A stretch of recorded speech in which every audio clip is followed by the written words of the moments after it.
Afternoon, this is Mr. Stevens. Hopefully you guys have been watching some videos and learning a couple of things. Today I'm going to kind of do a combined lesson of reading and math. We're going to talk about shapes and Greek and Latin root words along with that and how it pertains to the names of shapes. So we have a lot of different shapes that we can talk about. Now, all shapes that we're going to talk about are referred to as polygons. Poly means many and gons means shapes with lines in two-dimensional figures. So sided or many sides shapes, polygons would include all of these. Now if you look, I've underlined a word on each one of those. And every other one outside of triangle and quadrilateral, because they're a little bit special, we'll talk about that later, has gon, G-O-N after it, just like polygon. So it indicates it is a shape made up of lines and angles, two-dimensional. Poly changes because that gives you the number of sides each one has. So for starters, hopefully you all know a triangle. Tri means three, angle is angle, so three angles make up a triangle. It is a three-sided, three-angled figure. Quad means four. If any of you ride bikes, you have a tricycle or a quad, like a four-wheeler. Quadrilateral means four sides and four angles. There are lots of different types of triangles and quadrilaterals that have special names. That's why they look a little bit different. I'm going to talk about those the next video, hopefully.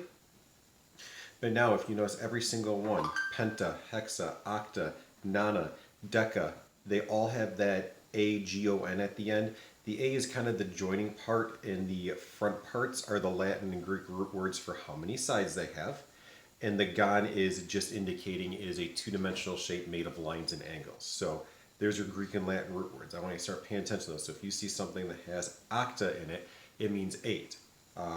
Septa is another word for 7, septa, which you would think September and October would be the 7th and 8th month of the year, but we could never figure that out for some reason, so that's not how that works.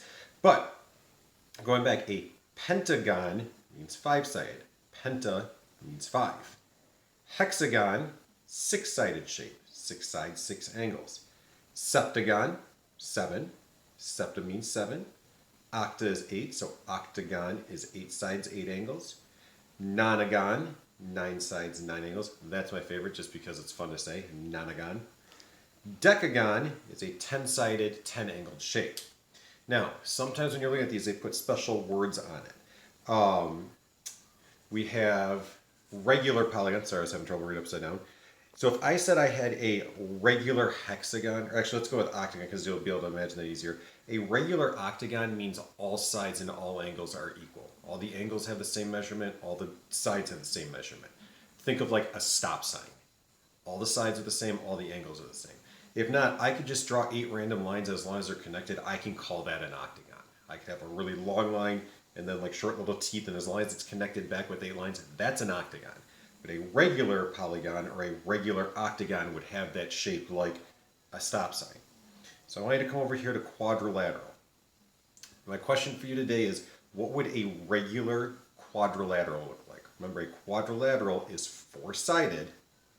So when we eventually are back in school, if you can leave me a message, email, or on the YouTube channel of what a regular quadrilateral would look like, which of those 4-sided shapes would have all the angles and all the sides the same, so a regular quadrilateral, you'll earn, say, a handful from the candy basket that we have in our classroom.